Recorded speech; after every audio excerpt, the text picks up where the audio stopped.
السلام عليكم ورحمة الله وبركاته، كيف الحال يا جماعة الخير؟ رح نكمل هاي السلسلة تبعتنا، سلسلة يوميات خياط. هلا في عندي أنا تدقيق خصر بنطلون، هذا بنطلون كتان ماركة مرتبة، بدنا نضيقه هذا من هون بطريقة حلوة، وبدنا نقصر له البنطلون تقصير، ولكن تقصير عادي يعني، بس رح نشتغل هذا أول شي شو رح نساوي نحنا؟ كالعادي بدنا نفك، لازم نفك هاي الحبسة،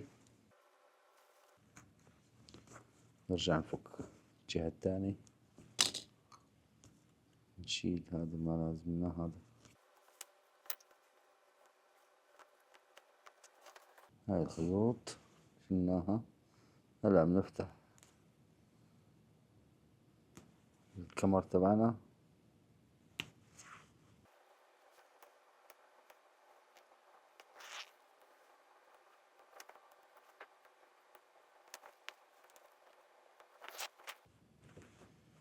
اللي هيك فكيناه الكمر من فوق. هلا بدنا نفك هاي الخيطة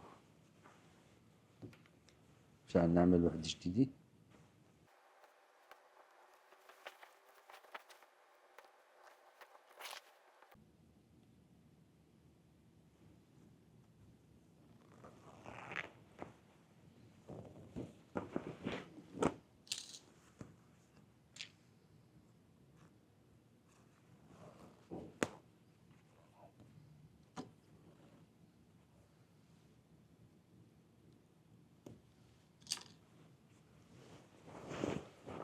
شوفوا كيف رح نشتغل هاي بهذا الشكل.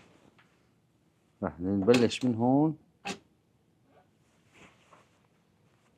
خلي هدول مثل ما هني، نطلع لفوق.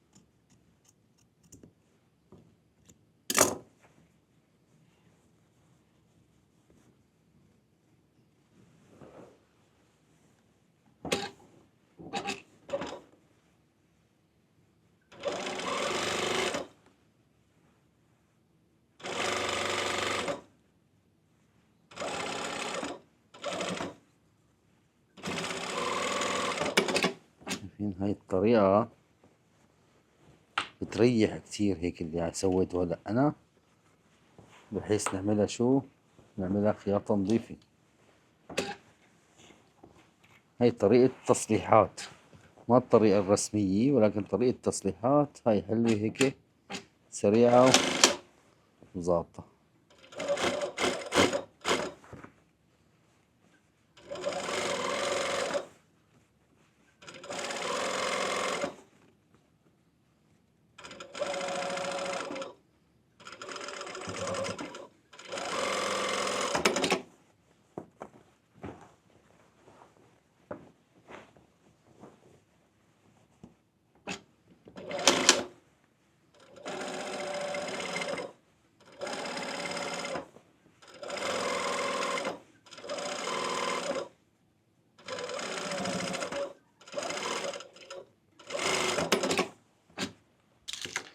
شفت شلون سويناها؟ هلا هيك، شوف من تحت،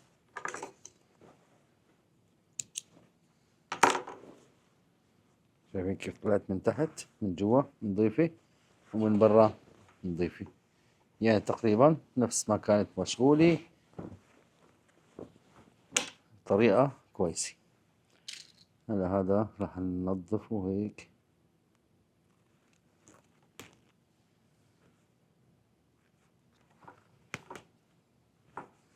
شو بدنا نساوي هلا؟ نعلم هذا بالنص، وهذا بالنص، وبعدها نقص هذا من هون نرجع نقص هذا شوي من هون.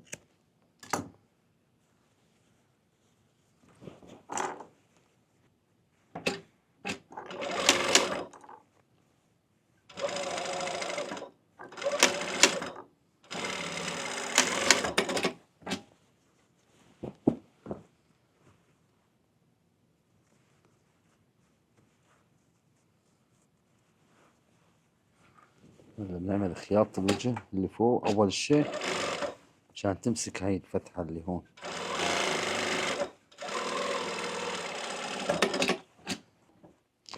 هلا بدنا نشوف من هون ثبتناها تثبيتي مشان الكفة تبعتنا، وهاي من هون هيك تجي جاهزة. هلا راح نسكر الكمر من النص.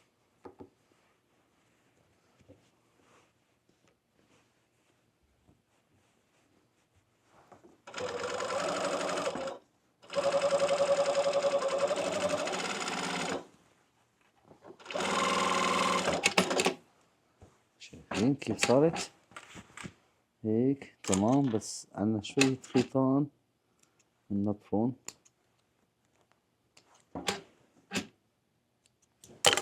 نرجع بنركب هاي محلها.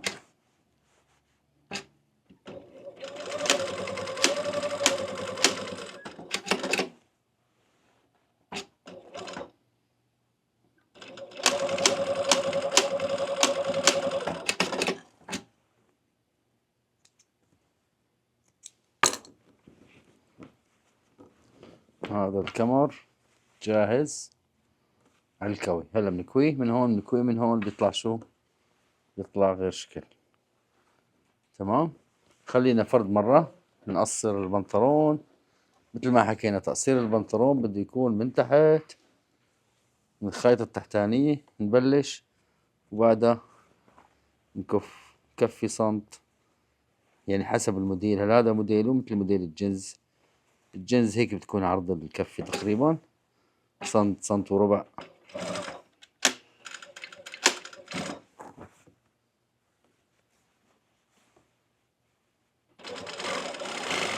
اهم شي شو؟ انه ما تورب الكفي. هاي الكفي انه ما تورب. تشوفوا كيف بدكم تسحبوا القماش. اذا تركتوه على راحته راح تورب. اذا عملنا لها هيك وهيك مثلا، اذا ما كنت معلم فيها راح تورب معك الكفي.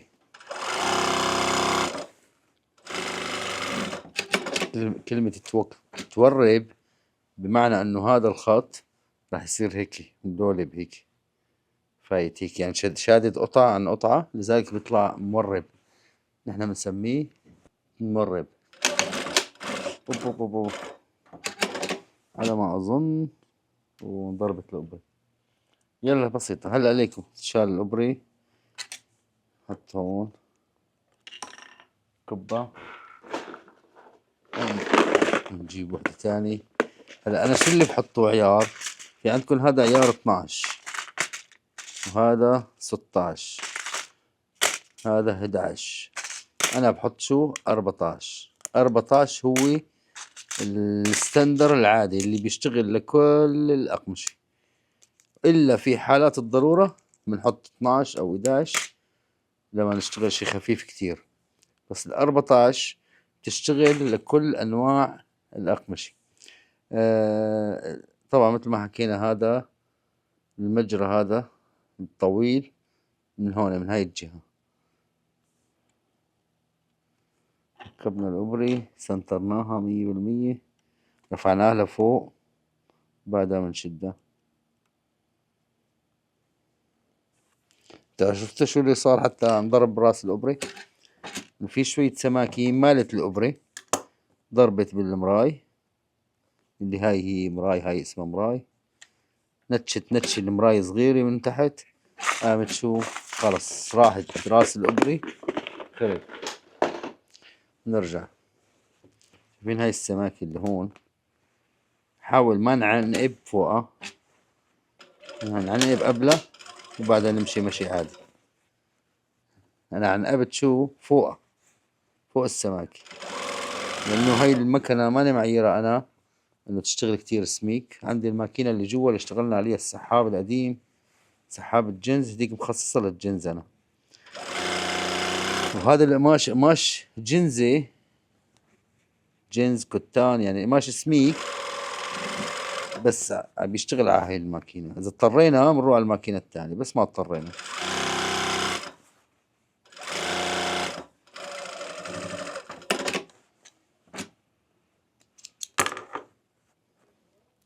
هيك هذا قالس إجرين وخصر.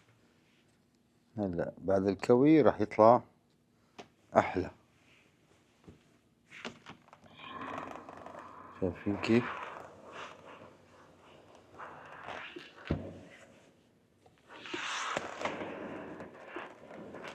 شوفوا كيف طلع. هذا من برا، هذا الوجه، هذا الوجه، وهذا القفا. وصلت؟ هاد تمام. بس شو بده تنظيف خيط هاي.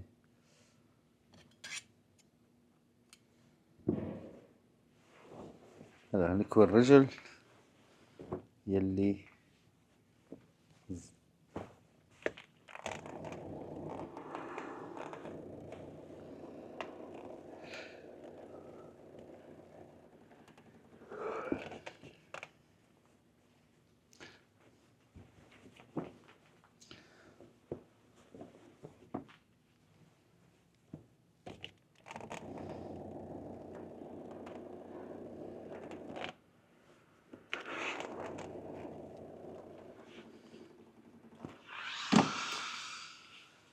هذا بنطلوننا جاهز. لهون بكون خلص الفيديو، وبنحب نقولكم يعطيكم العافية على المشاهدة، والسلام عليكم ورحمة الله وبركاته.